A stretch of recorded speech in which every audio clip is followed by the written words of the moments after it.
Salam sejahtera kepada Puan Nurul Huda selaku pensyarah bagi kursus CPR 2011, pembimbing rakan supaya kumpulan C dan rakan sekalian. Saya Etel Krisif Mengau Anedwin, memegang nombor KPJ T2019-1088-228, akan membentangkan tentang sesi bimbingan yang telah saya jalankan. Pertama sekali, saya akan menjelaskan tentang latar belakang klien saya. Klien saya merupakan seorang perempuan, iaitu anak sulung daripada 4 orang adik-beradik, dan beliau merupakan pelajar tingkatan 6 atas yang berumur 19 tahun. Pada awalnya, beliau menolak untuk memulakan sesi bimbingan, tetapi setelah diberi masa untuk mempertimbangkan semula, beliau telah bersetuju untuk menjalankan sesi bimbingan dengan tidak mendedahkan wajahnya. Klien merupakan seorang yang sangat pemalu dan sesi bimbingan dijalankan secara bersemuka.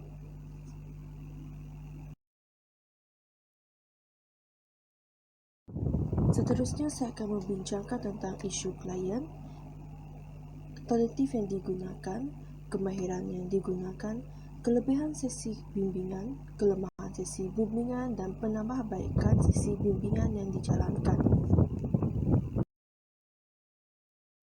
Pertama sekali, saya akan menjelaskan tentang isu yang dihadapi oleh klien.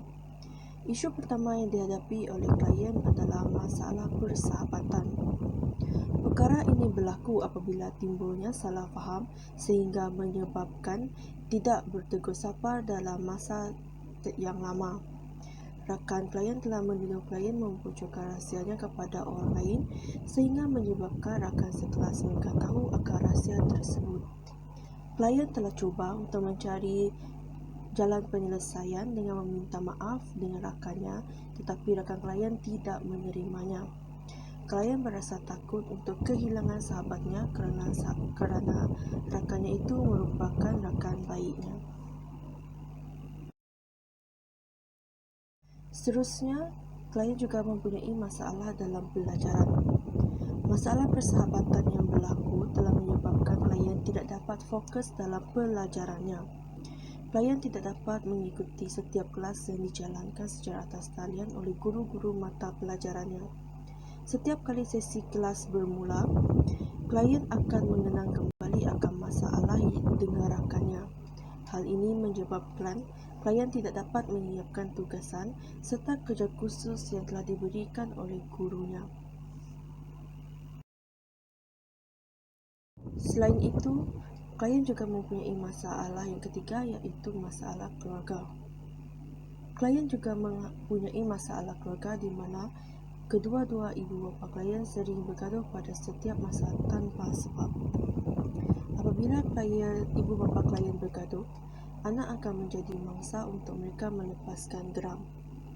Klien dan adik-adiknya akan mengurung diri di dalam bilik apabila ibu bapa mereka mula bergaduh.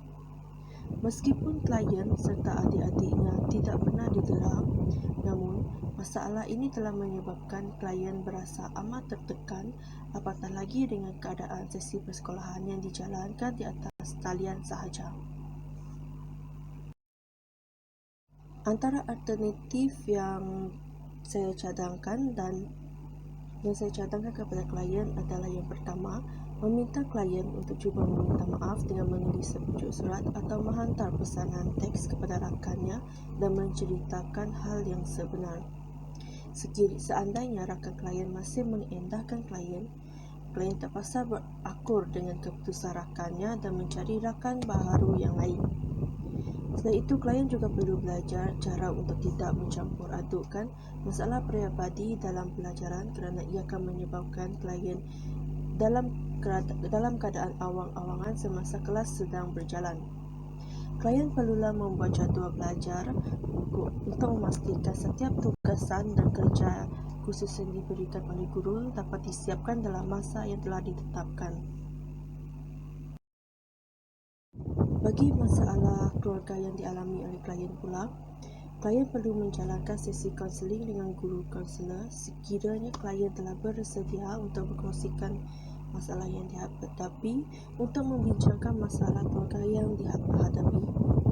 Atau klien boleh mencari seseorang yang boleh dipercayai dan dapat membantu dalam kalangan pakcik, makcik, datuk atau nenek untuk mengetahui punca ibu bapa klien sering bergaduh.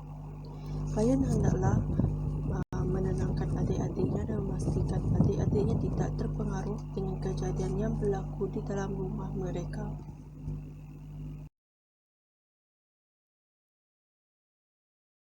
Seterusnya saya akan menjelaskan tentang kemahiran yang digunakan sepanjang sesi bimbingan dijalankan. Terdapat 4 kemahiran yang digunakan, iaitu kemahiran mendengar, kemahiran melayan, kemahiran menyoal dan kemahiran penstrukturan. Pertama sekali adalah kemahiran mendengar. Dalam kemahiran mendengar ini, saya selaku pembimbing mendengar setiap perkongsian disampaikan oleh klien dengan teliti. Antara contoh yang terdapat dalam sesi bimbingan tersebut adalah klien menyatakan bahawa saya amat tertekan dengan masalah yang saya alami selama ini kerana saya tidak tahu kepada siapa saya ingin bertanya. Tambah lagi, saya merupakan seorang yang pemalu. Saya selaku pembimbing menjawab, saya faham perasaan awak apabila tekanan yang awak alami ini kerana awak pendam terlalu lama dan tiada tempat untuk berkongsi masalah tersebut. Seterusnya adalah kemahiran melayan. Dalam kemahiran melayan ini, saya selaku pembimbing memerhatikan setiap pergerakan klien sepanjang sesi bimbingan dan mendengar apa yang diceritakan oleh klien. Contohnya, apabila klien ingin memulakan sesi bimbingan, klien kelihatan agak gemetar dan tidak selesa. Sebagai pembimbing, saya memberi masa kepada klien untuk berasa selesa sebelum memulakan sesi perkongsian beliau. Seterusnya adalah kemahiran menyoal. Saya telah menyoal beberapa soalan yang berkaitan dengan menggunakan soalan terbuka dan soalan tertutup. Antara contoh soalan terbuka adalah, saya selaku pembimbing bertanya, sekiranya awak sudah bersedia, bolehkah awak berkongsi dengan saya masalah yang awak alami? Dan klien menjawab, maaf sekiranya saya mengambil masa untuk selesaikan diri kerana ini adalah kali pertama saya menjalankan sesi bimbingan. Masalah yang saya alami adalah seterusnya adalah soalan tertutup. Antara contohnya adalah saya selaku pembimbing bertanya, sebelum kita bermula, saya ingin bertanya keadaan awak. Adakah awak sihat pada hari ini? Dan klien menjawab, ya, saya berasa sihat hari ini dan bersedia untuk memulakan sesi bimbingan. Seterusnya kita beralih kepada kemahiran penstrukturan, di mana selaku pembimbing saya meminta kebenaran daripada klien untuk merekod sesi bimbingan ini bagi tujuan tugasan. Contohnya, saya selaku pembimbing bertanya, baiklah, untuk sesi bimbingan kita pada hari ini, saya ingin meminta kebenaran daripada awak untuk merakam sesi ini bagi tujuan bukti untuk tugasan saya, dan video ini hanya akan ditunjukkan kepada pensyarah saya sahaja untuk tindakan yang lebih lanjut. Adakah awak okey dengan itu? Klien menjawab, saya okey sahaja dengan itu asalkan muka saya tidak dipaparkan. Seterusnya adalah kelebihan sesi bimbingan. Kelebihan sesi bimbingan yang pertama adalah sesi bimbingan dijalankan secara bersemuka dan mendapat kebenaran daripada klien untuk merekod sesi bimbingan ini bagi tujuan kegunaan dalaman sahaja. Seterusnya, saya juga dapat mempelajari pelbagai kemahiran baharu yang dapat membantu pembimbing dan klien sepanjang sesi bimbingan dijalankan.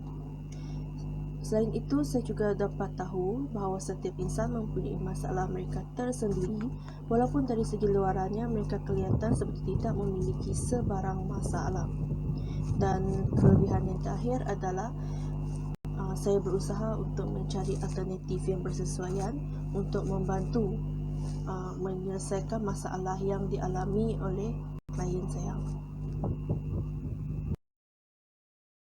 Manakala bagi kelemahan sesi bimbingan yang saya jalankan adalah masa untuk sesi bimbingan dijalankan agak singkat kerana klien memerlukan lebih banyak masa untuk menceritakan masalah yang dihadapinya. Seterusnya, sesi bimbingan yang dijalankan tidak terlalu profesional kerana saya selaku pembimbing kurang pengetahuan dalam cara yang betul untuk menjalankan sesi bimbingan. Seterusnya, pembimbing mengambil masa yang agak lama untuk mencadangkan alternatif kepada klien. Bahagian terakhir adalah penambahbaikan sesi bimbingan. Yang pertama adalah pastikan saya sentiasa bersedia dari segi mental dan emosi pada masa yang akan datang kerana isu yang dialami oleh klien mungkin di luar jangkaan. Seterusnya, kita haruslah membantu klien untuk bertenang dan berasa selesa sebelum memulakan sesi bimbingan. Selain itu, sebagai seorang pembimbing, saya perlulah sentiasa menjadi lebih proaktif dan lebih peka dengan setiap isu yang dikemukakan dengan alternatif penyelesaian masalah yang bersesuaian.